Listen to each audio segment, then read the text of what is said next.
We've made one change to our team. Alan Hansen is in for Lee Dixon and joins Clarence and Harry. Sorry to throw a few cliches at you, but, you know, the Germans, flair, versatility, all that sort of thing nowadays. Well, absolutely. You used to talk in the old days about German efficiency and methodical and fundamentals, get the basics right and then take it from there. But in South Africa, what we saw was a more sort of inventive, creative style of play with fluency and a counter-attacking style that not only was it pleasing the eye, but it was very, very effective, and that is why they're one of the favourites for this tournament.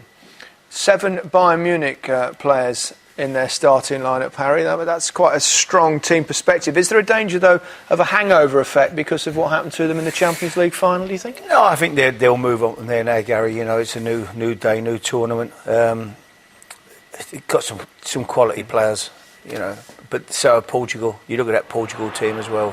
I think they're full of quality. He's got the makings of a fantastic game tonight. Love said before the qualifiers that he wanted them to win all 10 games. You know, slightly arrogant, but of course they went and won all 10 qualifiers, which suggests that, you know, it's a real re-emergence of the German national team. Yeah, it's a different philosophy, but I think that one thing that they did great is adapting the style to the players they have. This is a new generation with a new pace, with a new quality, and they're leaving them exactly that. You know, the creativity of a lot of players like Ozil is just fantastic to watch. And 4 of the back 5 are Bayern players. That helps, doesn't it? That team thing. Well, absolutely, especially in that part of the team. You know, defensively, you've got the goalkeeper and the back 4 that are coming basically from a club side. You know, the continuity, the understanding, the communication, it's all there, and it's a massive help, and there's no doubt about it. Up front, Harry, they've gone with Gomez rather than Klose. Yeah. Klose, record goal scorer, of course, almost for Germany. He's just a few goals now behind the legend that is Gerd Müller. Is that a bit of a surprise to you? Because he was lacking in the final. He was, but he had a great semi-final, didn't he? You know, against Real Madrid, and there's 5. I think there's 5 Real Madrid players not playing here tonight. You know, unless I've read that wrong. I think, you know, 3 at playing for Portugal. And I think maybe is there 2 playing for Germany. Ozil and Khedira. Is he still? Yeah, he's still playing. So that'll be interesting. But I like Gomez in the semi-final. I thought he looked a real centre forward. In the final, his confidence seemed to drain away and he missed chances. But he could score here tonight. He could end up leading goal scorer in the tournament. I think he's capable of being that. I don't think there's any question who the star is on the Portuguese side, is there? Oh, definitely is. There he is. He had a great season again.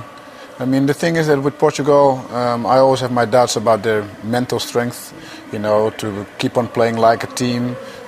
So I'm looking forward to see if that has changed from the World Cup on to today. I mean, he scored lots of goals in the qualification as well, 9 in 10 games. But he's not scored that many. His scoring rate is nothing like as prolific in tournaments so far. I think this is his 5th tournament now. Yeah, but it's the same thing we said yesterday. I mean, you cannot build a team around one player alone. You know, he is the talent, the extra value of the team. But he's a phenomenal player. He really is. I mean, at Manchester United, one of the best players the Premier League's ever seen, and I think he's better now. I mean, when you look at his attributes, you go, pacey. He's a goal a game. Well, pacey, 2 great feet, strong, brilliant there, and on top of that, a prolific goal scorer. Well, what else do you want, Harry? And he wants him at Spurs. That's what else. It's a toss-up between him. You've got 150 million quid, of course you have. Was that his wages? It's a toss-up between him and Messi, isn't it? Who's the best player in the world? I mean, that's how good they are. That's how good he is. If he's at it tonight, he could be fantastic. Look forward to seeing him. Let's get a sense of the atmosphere within the stadium in Lviv with Jake Humphrey and Alan Shearer. Thanks, Gary. Welcome back to Lviv, where we're gearing up for kick-off here. And actually, behind us, the German strikers have been practising their finishing skills. Is there much you can teach them? I'm just desperate for a ball to come over. Give me one shot, come on. The truth is, one ball came over and Alan was too scared to give it a kick. He thought he might get into trouble. Who thought we'd hear that from Alan Shearer? But let's talk about tonight then. We're 239 miles away from Warsaw, where we were last night. But in terms of the quality of football tonight, a world away. Well, I think the atmosphere is better tonight than it was last night, with I think 75% of Germans filling this stadium and going mad as we speak. OK, well, let's talk about the Germans then. consistency, success, youth and experience. The 4 things that every team wants, and they've got them all. They're right up there for me, and rightly so. They've got everything. They've got a pace, they've got power, they've got experience, and they've been there and done it. They know how to win tournaments.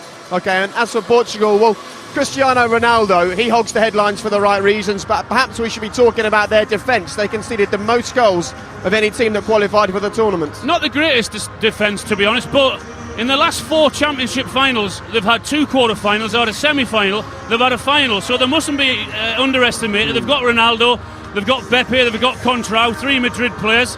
They've also got a youngster on the bench, Oliveira, who, if they're in trouble, can bring him on from Benfica.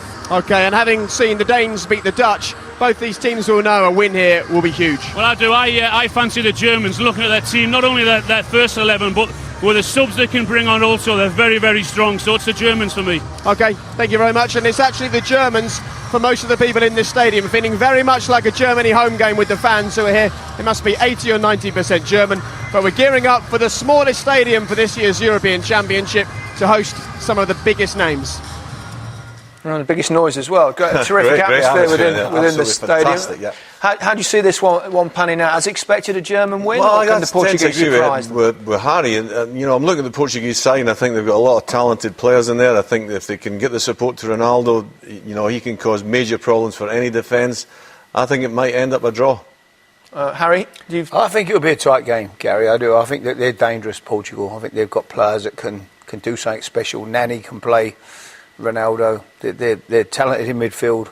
It'll be interesting. It's been a very open tournament so far. You expect both these teams to Portugal have played pretty cagily in the tournament 2 years ago, and really struggled, but they have scored goals in qualifying. Yeah, but as they say, they have quality up front. But I expect the Germans to really be like a bulldozer today. They have to come out strong and meet the expectations they have for themselves also. German win? I think so. Okay, we shall